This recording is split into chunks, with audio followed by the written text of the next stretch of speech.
Assalamualaikum warahmatullahi wabarakatuh. Jumpa lagi teman-teman di channel saya Herianto Toto. Pada kesempatan kali ini saya akan menceritakan kembali kisah-kisah yang pernah terjadi tahun 90-an dulu di saat-saat kami mencari nomor, kisah-kisah horor teman-teman ya. Mohon maaf sebelumnya apabila ada kata-kata saya yang salah atau kurang berkenan, karena ini saya membuat video ini apa adanya, real, nggak ada di edit-edit, karena saya pun memang nggak bisa ngedit-ngedit teman-teman ya. Pencahayaannya pun mungkin kurang bagus karena HP-nya pun HP murahan ya, jadi mohon maaf kalau ada kekurangan. Bagi teman-teman yang mau menonton atau mau mendengar silakan, yang nggak mau juga nggak apa-apa. Baiklah teman-teman, langsung saja saya mulain kisahnya. Jadi di tahun 90-an dulu teman-teman, itu kan memang lagi marak-maraknya perjudian togel itu, baik itu togel Singapura ataupun ada yang resmi waktu itu teman-teman, namanya SDSB. Itu memang resmi dari pemerintah, dari Departemen Sosial. Itu setiap hari Kamis itu ada penjualan kupon resminya teman-teman ya, memang resmi dari negara. Itu disiarkan langsung lewat radio waktu itu. Jadi pas malam Kamis itu ada teman saya yang bernama, kita samarkan aja namanya, kita sebut aja namanya Majid. Nah, si Majid itu datang ke rumah. Dia cerita mau cari nomor, mau ngelok, dia bilang. Kalau kami di Jambi bilang cari nomor itu ngelok, teman-teman ya. Aku mau ngelok malam ini, mau cari nomor, dia bilang. Nomor SDSB, ini pas nih malam Kamis, dia bilang. Kau mau ngelok di mana, Jid? Mau ngelok di sana itu, di kuburan yang satu itu, kuburan keramat itu, yang kuburan tunggal itu. Memang ada teman-teman di sana, kuburan itu sendirian, nggak ada teman-teman yang lain, cuman sendirian, kubur itu satu-satunya kuburan. Memang tempatnya angker. Saya bilang, kau pergi sama siapa? Pergi sendiri aja lah, ngapain rame-rame, dia bilang. Kita cari nomornya enak sendiri, dia bilang. Jadi yang dapat pun cuma kita sendiri. Iya, aku bilang hati-hati kalau pergi sendiri, bahaya nanti. Kalau ada apa-apa siapa yang bantuin kamu? Aku bilang. Enggak lah, aman tuh, nggak ada apa-apa, dia bilang. Ya pokoknya yang penting hati-hati. Kalau ada apa-apa kau lari, jangan kau tungguin di situ. Aku bilang nggak ada yang nolongin. Iyalah, dia bilang. Terima kasih lah sarannya, dia bilang. Jadi malam malam itu teman-teman sekitar jam setengah 12 dia udah pergi tuh. Dia bawa sendiri alat-alatnya, kemenyan, bunga 7 warna, senter. Pergi sendiri dia, nekat kali ya itu, anak itu nekat kali. Nggak mau dikawanin, pokoknya dia mau nyari sendiri. Ya udahlah, kami lumayan juga lah malam itu rame ngumpul sama kawan-kawan yang lain kan. Ya udahlah, kami doain aja ya, Jit, mudah-mudahan dapat nomor. Bilang besok kalau dapat nomor bagi-bagi nomornya, kasih tahu kami. Ah enggak lah, dia bilang, enak kali kalian, aku yang nyari capek-capek, kalian mau dapat nomornya. Enggak lah, dia bilang, nanti aja lah kalau kena aku kasih jatah rokok aja lah. Oh oke lah, dia bilang, nggak apa-apa, rokok juga jadilah, yang penting ada bagi-bagi. Iya, dia bilang, pastilah, pasti aku kasih nanti, doain aja ya aku dapat nomor. Oke, dia bilang. Maka pergilah dia sendirian teman-teman, berangkat dia sendirian ke makam itu. Jadi kami nggak tahu apa dia duduk, apa dia tidur di sana, kami nggak tahu karena kami nggak ikut. Jadi singkat cerita teman-teman, nah besok pagi sekitar jam-jam 10 dia datang ke rumah kami, main dia. Kami tanya, kayak mana Pur? Itu Majid, kayak mana Jid? Dapat nggak nomornya? Dikasih nggak tadi malam? Oh iya dikasih, dia bilang. Wah, baik kali tuh setan iblis penunggu kuburan itu, dia bilang. Roh di situ baik kali. Aku dikasih langsung 2 angka, tapi cuma 2 angka, dia bilang. Nggak lebih dari 2 angka. Jelas kali aku dikasih, dia bilang. Tapi ada syaratnya. Syaratnya apa kan dia bilang. Dia minta ini, dia bilang minta sesuatu. Apabila nomor itu keluar, dia minta potongin kerbau di situ. Darahnya minta dicecerin di atas makam itu. Udah tuh kepala kerbau itu minta ditinggal di situ. Jadi kau sanggupin kan bilang. Iyalah, aku sanggupin lah. Apalah janji sama iblis sama makhluk halus kita nggak lihat juga. Wah, ya hati-hati kau kayak bilang.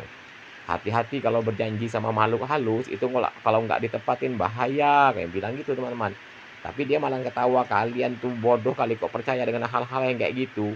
Ngapain kita mau berjanji sama iblis sama setan kok ditepatin? Nggak usah ditepatin. Kau nih, aku bilang hati-hati, janji dengan makhluk halus itu susah. Nggak sama kita janji sama manusia, bisa minta maaf. Kalau sama makhluk halus susah, nanti kau akibatnya. Enggak lah, dia bilang, aku nggak percaya. Nggak percaya hal-hal yang kayak gitu. Ya udahlah, itu terserah kau lah, kami nggak ikut-ikut juga, dia bilang. Jadi teman-teman, kami tanya, berapa nomornya? Jit, maaf lah, nggak mungkin lah aku kasih tahu sama kalian. Nanti kalau aku kasih tahu nggak keluar pula nomornya, dia bilang. Pokoknya doain aja lah, nanti kalau nomor ini keluar, kalian aku beliin rokok lah, dia bilang. Sebungkus orang, berapa orang nih kalian? Nanti aku beli sebungkus-sebungkus. Memang waktu itu rokok kan nggak mahal teman-teman, di tahun 90 itu rokok Surya aja cuma 600 perak, rokok gudang garam filter itu cuma 400 perak. Nah, ya udahlah kayak bilang, kami doain lah mudah-mudahan kena ya, kayak bilang. Oh iyalah. Nah, jadi gini teman-teman, hari Kamis itu kan nomor itu tutupnya itu kalau nggak salah sampai jam 9 malam. Jam 11 malam itu udah pemutaran di radio itu, siaran langsung di radio. Nah, jadi kami ada juga beli-beli nomor sendiri, nggak tahu kami nomor kawan itu kan. Jadi sekitar jam 9 itu nomor udah tutup. Nah, dia datang lagi ngumpul-ngumpul lagi rame-rame. Udah beli kalian nomor? Udah, kami bilang.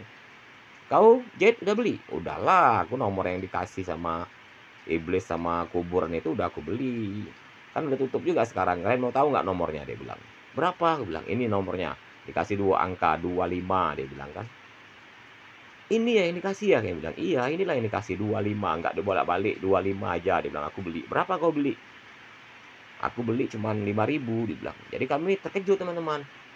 Loh, kok sedikit kali kau beli nomor dikasih jelas-jelas kok cuma 5.000. Beli kayak 100.000 atau 50.000, kayak bilang kan. Enggak lah, 5.000 aja dapat, dia kan udah lumayan, dibilang 300.000. Waktu itu kan teman-teman, seribunya itu kalau 2 angka 60.000. Iya, gue bilang. Tapi kan kau ada janji tuh mau potong kerbau, malah cukup lah uang 300.000. Siapa juga yang mau potong kerbau, dia bilang. Nggak mau aku potong kerbau di situ, dia bilang. Aku nggak percaya dengan iblis itu, dia bilang. Yang penting nomornya kalau keluar ya udah, uangnya kita beliin rokok aja buat kalian, selesai untuk aku lah. Untuk apa aku beli-beli kerbau? Oh ya udahlah kalau memang kayak gitu, itu terserah kau lah, itu hak kau, aku bilang. Kami bilang gitu kan teman-teman. Jadi jam 11 itu kami dengar radio itu rame-rame teman-teman, itu satu radio itu dikerumunin rame-rame itu. Pas dengar pengeluaran SDSB itu pas jam 11, itu betul teman-teman. Keluar nomornya itu kalau nggak salah 8625. Saya ingat kali itu. Pokoknya 3 angkanya 625. Wah, dia lompat-lompat, kena, dia bilang. Memang kena dia, kena 5.000. Wah, joget-joget lah dia, karena uang 300.000 di tahun 90 itu sangat banyak kan teman-teman. Tapi kalau untuk beli kerbau tetap nggak dapat. Jadi besoknya dia pergilah ke agen tempat pembelian itu, diambilnya uang 300.000. Kami dibeliin lah rokok teman-teman, sebungkus-sebungkus. Tapi dia sikit pun nggak ingat lagi itu sama makam itu, nggak ada dia nepatin ataupun dia pergi ke sana minta maaf, saya nggak sanggup membeliin kerbau karena saya beliin sedikit, dia nggak ada, dicuekinnya aja. Besoknya dia pergi kerja itu di Angso Duo teman-teman, nama pasar di Jambi itu pasar Angso Duo, itu pasar sayur-sayuran, pasar subuh. Dia kan di sana kerja kuli pikul dia teman-teman, mikul-mikul ala apa barang-barang orang kan. Nah, entah ada masalah apa, dia sama preman di sana ribut, dia kena pukul itu di pelipisnya. Nah, pecah di pelipisnya itu teman-teman. Berurusan juga dulu sama polisi, tapi akhirnya secara damai, secara keluargaan, diobatin sampai dia sembuh. Nggak ada lagi perjanjian apa-apa, yang penting dia sembuh. Nah, kalau dibilang di Jambi itu namanya sirih pinang. Sirih pinang itu istilahnya damai, sanggup mengobatin.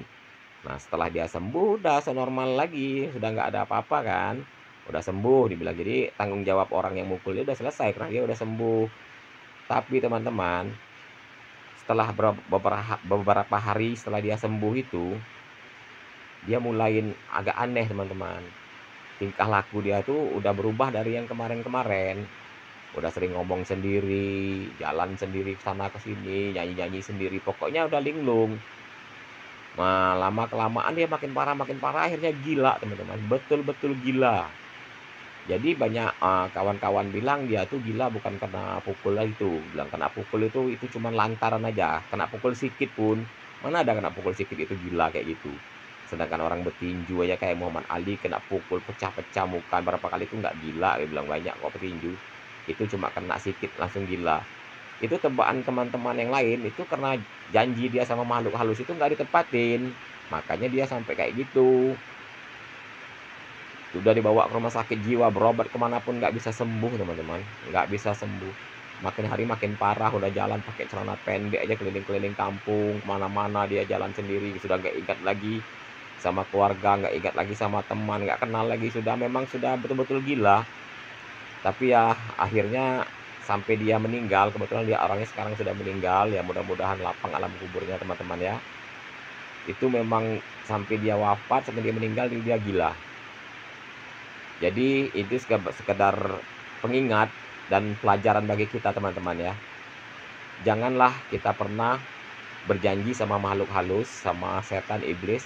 Jangan pernah kita mau berjanji untuk berjanji dan tidak menepati janjinya.